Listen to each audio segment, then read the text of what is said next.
Hello, everyone, and welcome back to another episode of The Vibes Were Off. I'm Meg. And I'm Catherine. And I am excited about what we're doing today because it is different. We're taking a left turn here. A lefty. Okay. A left turn. You are a lefty. I know.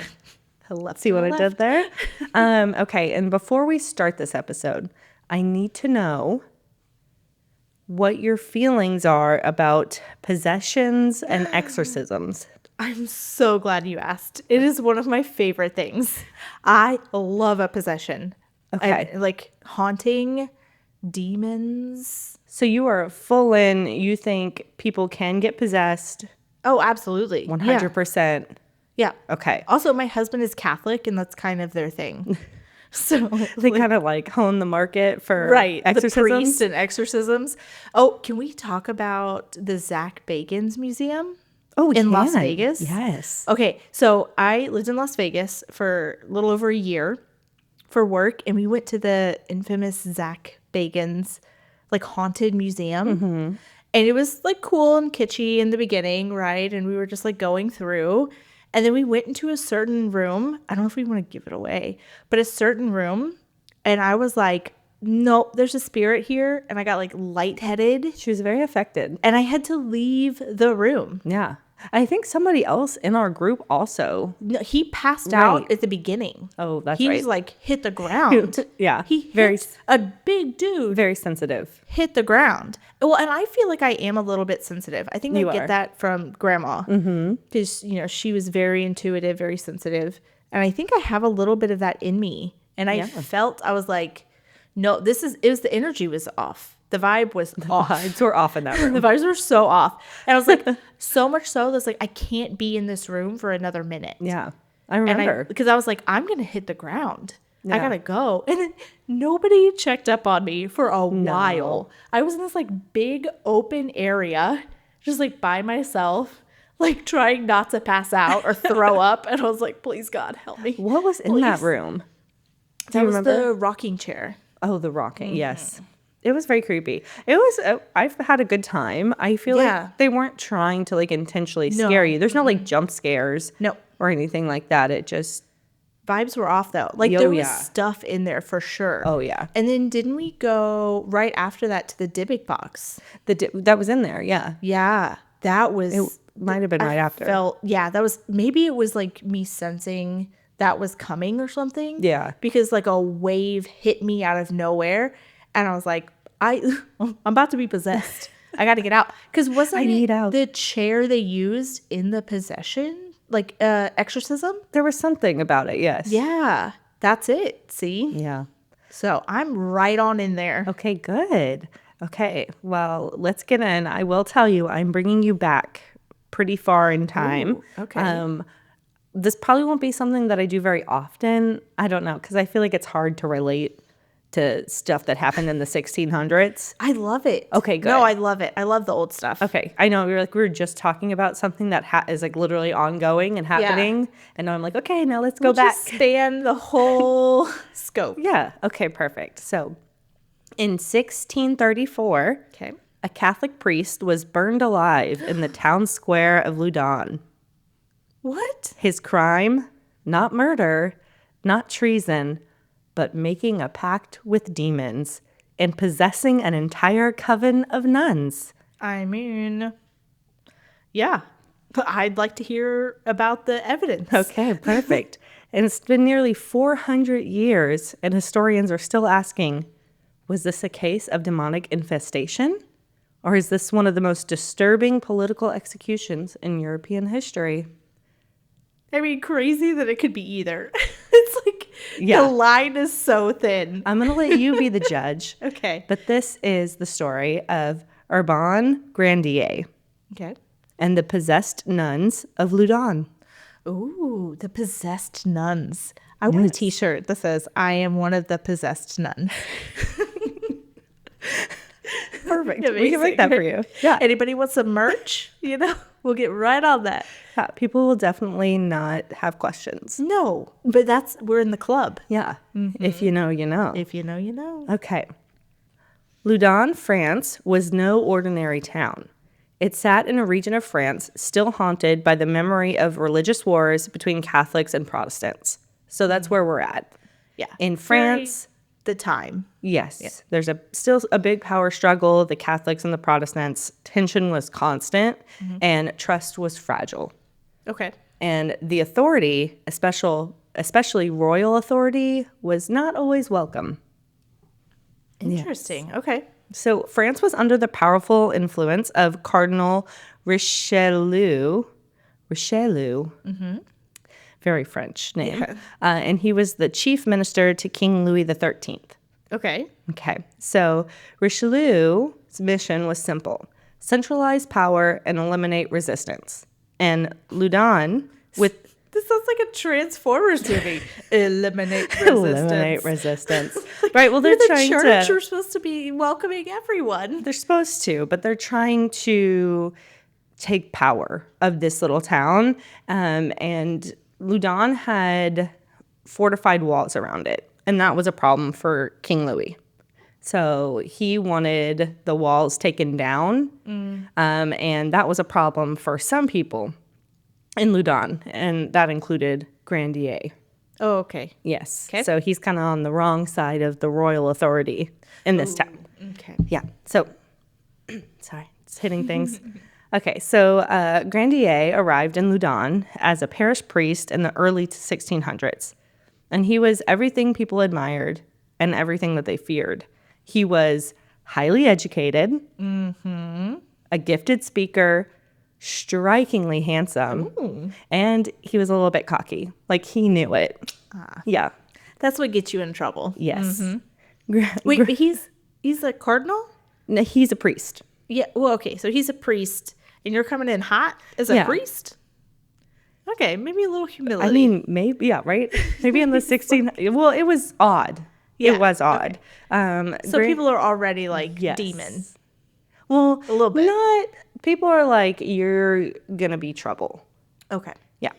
So Grandier was known to be arrogant, and he openly mocked his rivals, which... Not a smart move. Not a good look, I fear. Yeah, especially when you're like opposing the king's people. Yeah. That's not a good look. We'll see how that plays out for him. Yeah. He allegedly engaged in relationships with women, even fathering a child, which he was... It's a no-no. Yeah, not supposed to be doing that. And worse still, he criticized powerful figures, including the allies of Richelieu. So... He's just like causing chaos. Yeah, he's up in there like getting look at me pregnant, talking shit. Yes, but he was very much for keeping Loudun like enclosed and like its own kind of power instead of like going with the king and all of that. So some people were on his side, but not many. So in a deeply religious society, moral scandal might have been forgiven, but political defiance would not be. Yikes. Yeah. So let's talk about the convent. Okay. In 1632, a new Ursuline convent opened in Loudun. So this was a convent that was founded primarily to educate girls. So it's kind of like the mission of the Ursuline convent. I keep saying coven. I was like, is this witches? It's not. No, convent. Okay. Very, very different things. So yeah, they lived with the women who had to take vows of obedience, chastity, and silence. So they were a very closed off group of nuns here in the Loudun area. Okay. Their leader was Mother Superior Jeanne d'Ange. Oh, I love the d'Ange. Yes. She was a little bit older, and she suffered from chronic illness, physical deformity, and deep religious anxiety. Ooh. Don't we all? Yeah. Honestly. And perhaps a little bit of loneliness. Oh. Yeah. I would love her now. Do I love her at the end? I'll let you decide. Perfect. So, but it is reported that Jeanne became fascinated with Grandier. Uh-oh. Yeah. Some accounts suggested she even requested him as the convent's confessor. which he declined. He said, no, thanks. Yeah. I am booked and busy. I am doing other things. Yeah. I don't really want to hang out with the nuns. I'm going to listen to your sins, okay? But shockingly, not long after he declined, the disturbances began. Ooh. I'm ready. Okay, good. It started subtly. As it always does. Nervous laughter during prayer, sudden fits of shaking, sleepwalking, and then it turned into screams in the night. So these are the nuns. The nuns the young start nuns. doing this. So out of nowhere. So giggle in church and they're like, demon. So they start like the weird laughter, kind of shaking. They claim to be sleepwalking. And then there's like fits of screaming through the night. Okay, I'm already calling a mass hysteria. So the nuns claimed that invisible hands were touching them in the night. Figures were appearing in their rooms. And a shadowy priest was visiting them after dark. Ooh, okay. I'll give Tell me more. A couple guesses as to who Jeanne says the shadowy priest is. Okay. Yep. She named the intruder as Grandier. So she got a good look at him in the dark? Yeah. Okay. No, she knew who it was. Okay. She insisted that he appeared in spectral form and he was sent by Satan. Oh, so it wasn't even him, it was his ghost? Yes. So he's like projecting his ghost into the convent. The convent. The convent. The convent. That it is very important. Yeah. Okay, so he's projecting himself into the convent. Yes. And he's making them do weird things. Right. Okay. And she says he was sent by Satan. Okay. Yeah. Maybe. I'm open. Yeah. I mean, let's see. Let's see what happens. Mm-hmm. Okay. So the convent spiraled into hysteria. The nuns started convulsing violently, screaming obscenities, crawling on the floor, and speaking in voices that witnesses claimed were not their own. I'm just like, this is not a good look for women when you have the convent of women. I know. Just like acted crazy. Yeah. Well, but it's suspicious because up until that point, they were fine. Right. So it would be a lot to have all of them be like, okay, we're all going to act crazy. Right. Everybody do this. Right. Because you know they're going to be like, nah, I'm not into that. It's weird, right? Yeah, I've got lots of questions. Okay. So, of course, Jeanne over here is still accusing Grandier, and kind of all the other nuns are now saying like, oh yeah, we saw him too. They accused him of sending demons to seduce them. Oh, a succubus situation. And appearing as an incubus. Oh, incubus. Incubus is the boy. Yep. Right. Leading infernal rituals. And so... What's an infernal ritual? Is that incubus stuff? See, I'm not Satan or a demon, so I'm not privy. How dare you not go into the realm to do your research? Okay. Privy to the... Get out a Ouija board and be like, okay, I have a podcast coming up. I need to know everything about it. The infernal rituals. Yes. Well, and like they're saying that he's like coming to them in their sleep and they're observing him doing these like rituals in their rooms. Okay. Sure. Yeah. Anyways, but it didn't take long for exorcism to be ordered for all the nuns. We love an exorcism. Yes, but unlike today, these were public spectacles. I mean, I think they still are today. Like, everyone gather around. But no, I don't think an exorcism. I don't think they like everybody come on in. Like the crowds were getting like packed into the chapel. Well, now we just record them and then that's true. Show it to 10 billion people. Yeah. So the crowds were packing in. They could not get enough of this. And the possessed nuns would be shrieking. They would blasphemy, which is crazy. Oh, no. Crazy work. You can't do that. What if it comes out that you're making it up? Then you get burned. You've blasphemed. Mm-hmm. That's all I'm saying. And they continue to accuse Grandier again and again and again. Oh. And of course now this town. What is he saying? He's saying he's innocent. Yeah. He's like, these bitches are crazy. They are crazy. I'm just a hot dude. Right. Okay. Like, I'm maybe I got somebody pregnant. Maybe. Possible. Allegedly. Okay. But I definitely am not I'm possessing doing anyone. Weird rituals in the coven. Yeah. But Loudun is in. They are seated. They are here for the craziness. And I also think maybe it like got their minds off of like the other things that were happening. Like they're still trying to distraction. Yeah, they're trying to like tear down the walls, and there's a lot of strife still between the Catholics and the Protestants. This was kind of bringing people together.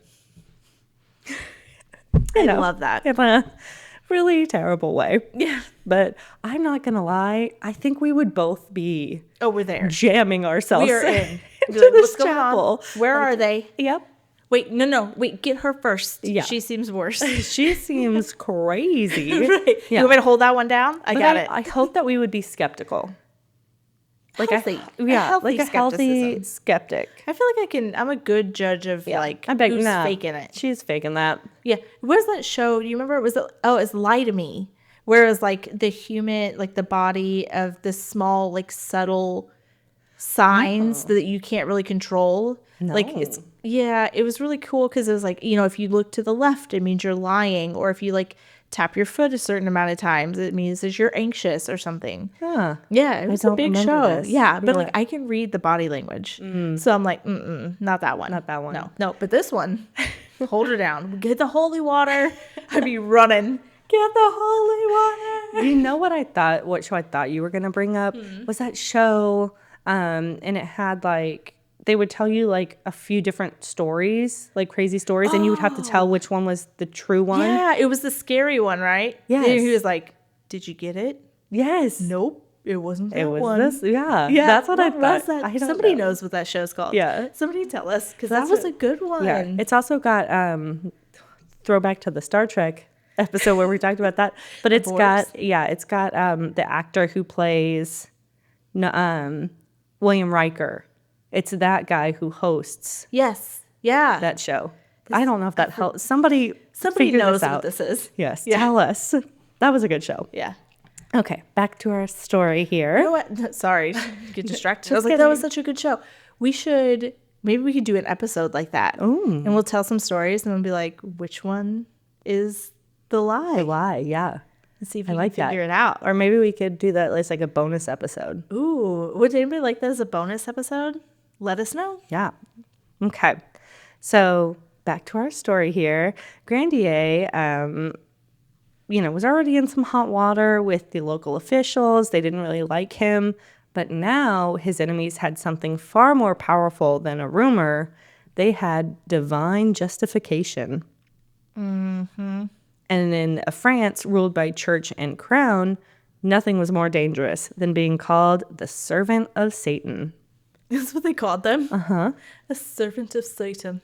Yeah. So soon, agents loyal to Richelieu arrived and an investigation began. I fear this won't be a fair investigation. Well, let's talk about the evidence. Okay, there's some evidence. There's some evidence. Air quotes. Evidence. Okay, so then came the most shocking discovery, a pact.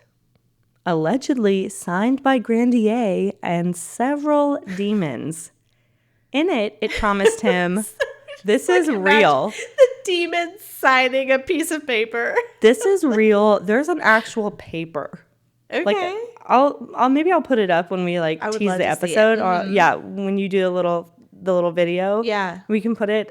But this letter allegedly was promising him the love of women, power over others, and success in life in exchange for his soul. I mean, it feels like he already has those things. So, did he sell his soul to the devil to get them? He had it when he got into town. Yeah. He could have pre-sold. Right. Okay. He made this promise a while ago, maybe. I'm in. Let's go. Was there a crossroads involved? I don't know. Maybe. Devil went down to Georgia. Okay, good. I was like, did I get the reference? That was terrible. Little Charlie Daniels interlude. I told you we're a sound podcast now. We do all of the sounds. Okay, that was good. Thank you. So guess who the signatures included for the demons? Well, it's got to be Lucifer. Lucifer's in there. He's number one, right? Yes, He's obviously. Guy. Yep. There's always like a Beelzebub. Beelzebub is in there. And who's the last one? Our third one is Leviathan. Mm-hmm. Yes. So those three, the top big dogs. Three. Yeah, he only deals with the big ones. Yeah, he doesn't want a low level demon. Right. We get high level soul. So it was those three signatures and then Grandier's on this document, like actual signatures. Yes, like in blood or in pen. I think it was just pen. Okay, yeah. Or ink. But sorry, I feel like that makes it less legit. Right. It needs to be in blood. In blood, right? This is a pact with the devil. Like Lucifer. Right. He's up there. Himself. Mm-hmm. Yeah.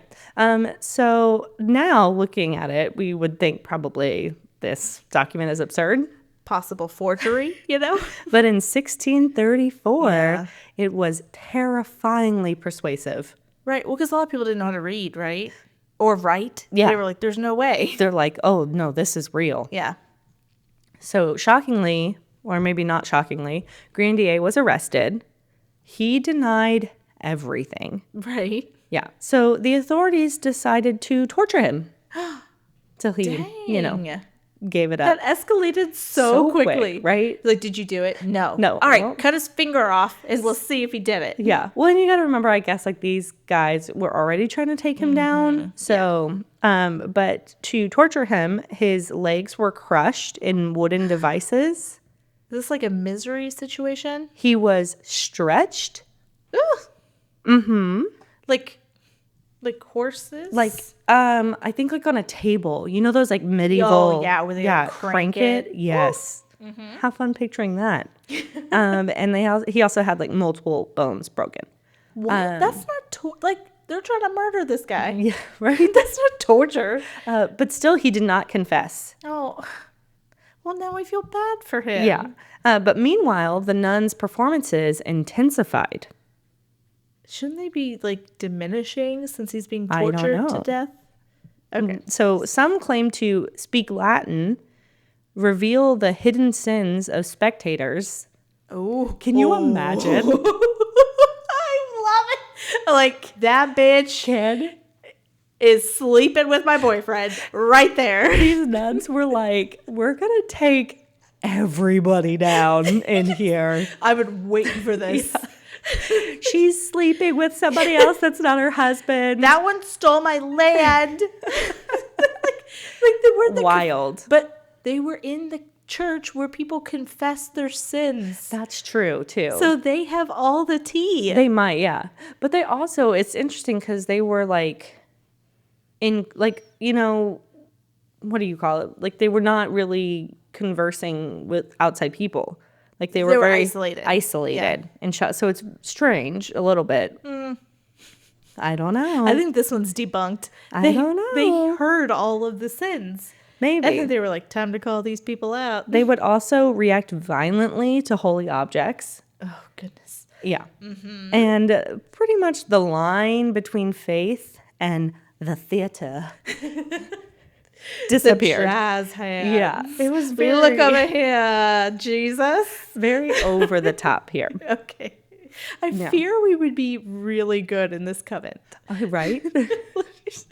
Put me, yeah. Like, can I be a nun for a little bit? I am ready. Mother Jeanne comes to me and I'm like, what do you need me to do? I got you. I'm in. You want me to like convulse on the side? I'm in. Oh my gosh, we are out of control. Okay, so let's talk about his trial. Oh. So Grandier was denied legal protections. I'm shocked. Shocking. She said sarcastically. The witnesses were pretty unreliable. They let the possessed nuns testify.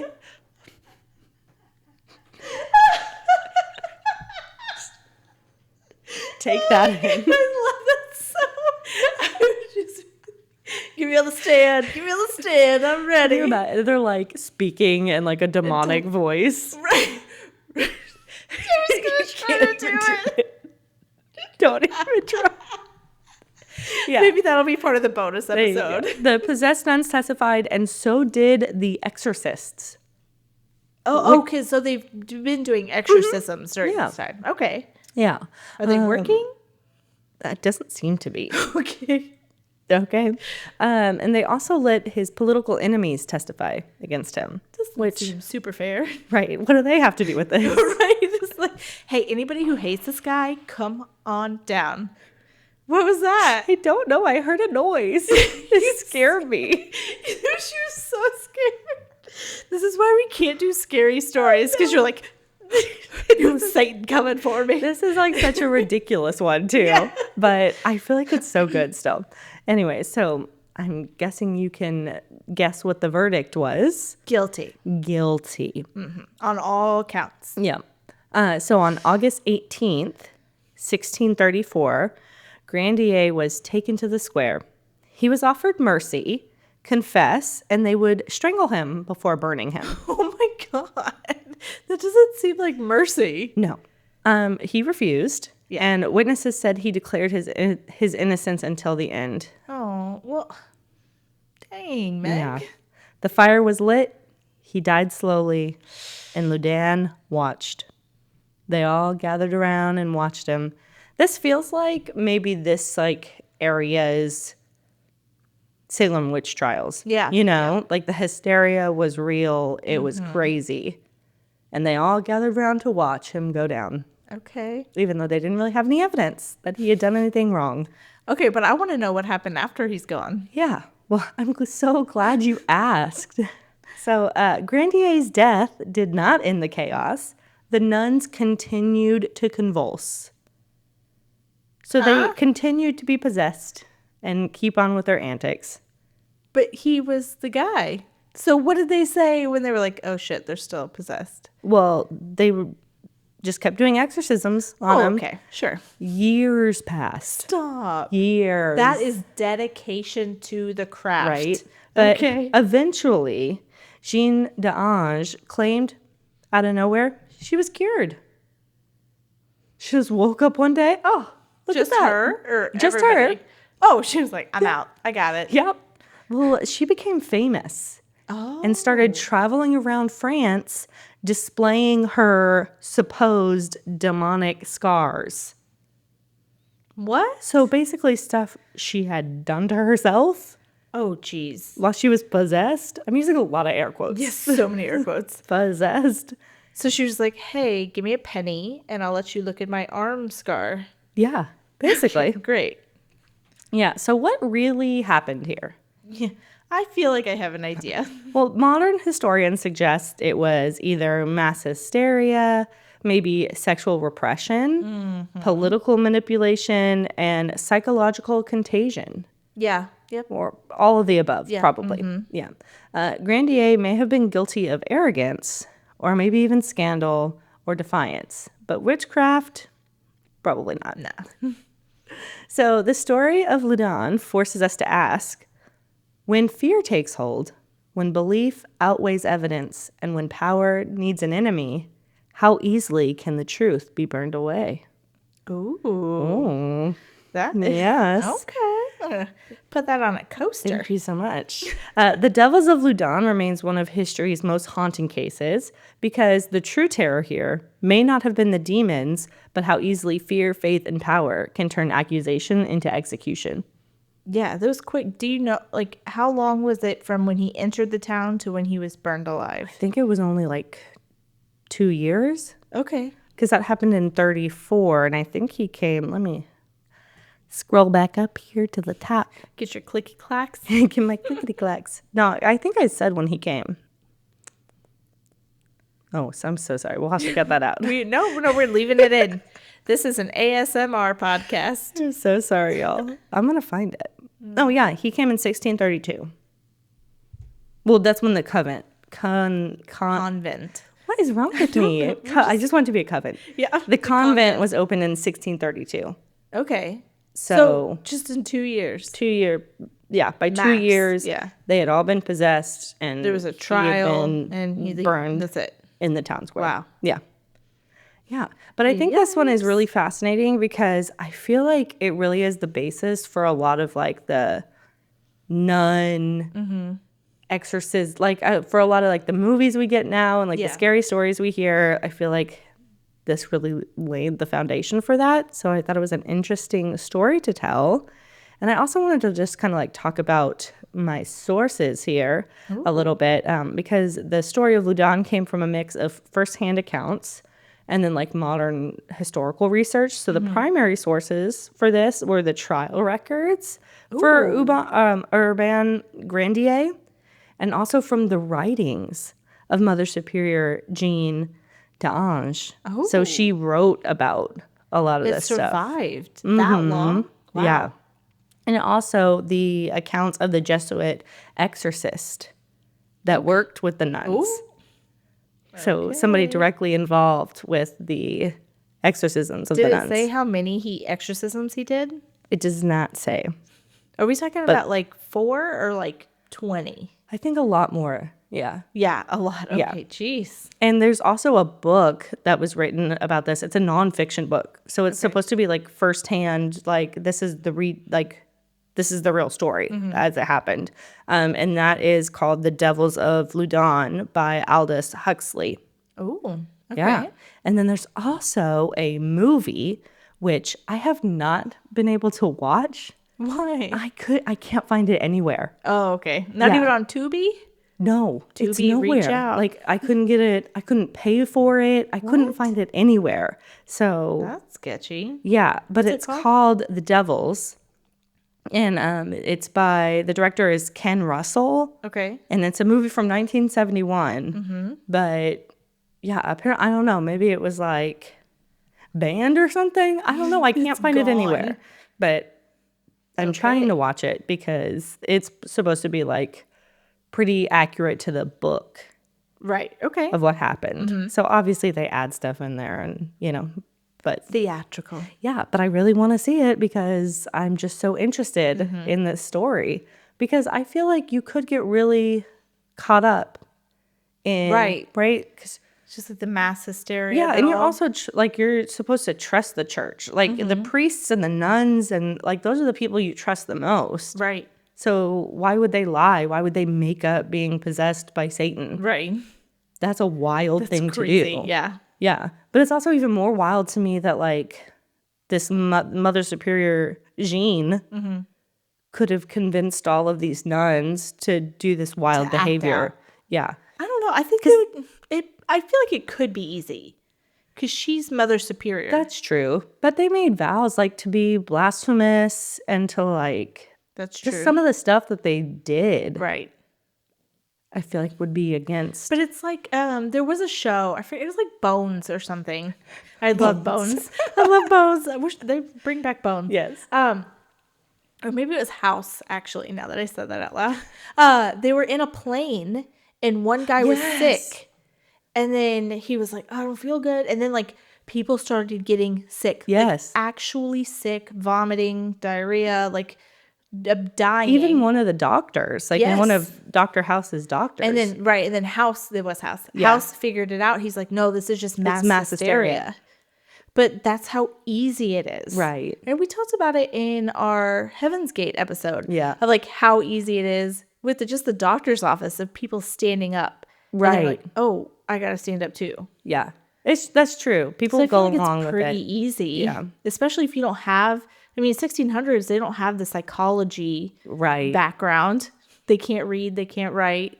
They just know there's Satan and God. Right. The fear. They're like, is real. I feel like if Mother Superior started it, it would be really easy to convince them. Like maybe she didn't come out and say, we're going to pretend. I don't like this guy. I don't like this guy. We're pretending. Maybe she just started doing stuff. And she was like, it's him. I can feel it. And then that hysteria spread. Right. They're like, oh, so me too. I saw it too. Truly believe it, I think. That's probably it. Yeah. Did I ever tell you in my one of my psychology classes, we had to do experiments to like, well, we'd go out. And just like the general public? No, just like try to break social norms and see how many people joined in. So like getting onto an elevator and facing backwards. Oh. And seeing if other people turn around on the elevator. Or like my favorite one was like go into somewhere public and just like look up at the sky and point and see how many people stop and look up at what you're pointing at. You did this? It's a lot. Yeah. And people did? Mm-hmm. Well, Yeah. I mean, samesies. I feel like I probably would too. Yeah. We're all looky-loos. Right. That's the problem. Are we worried? Like, is the alien here? Well, I think that's the condition of being a human is we all want to be involved in whatever is happening. So if you think something weird's going on, you're going to be like, what? Oh, I want to be involved. Yeah. So put me in, coach. Yeah. Yeah.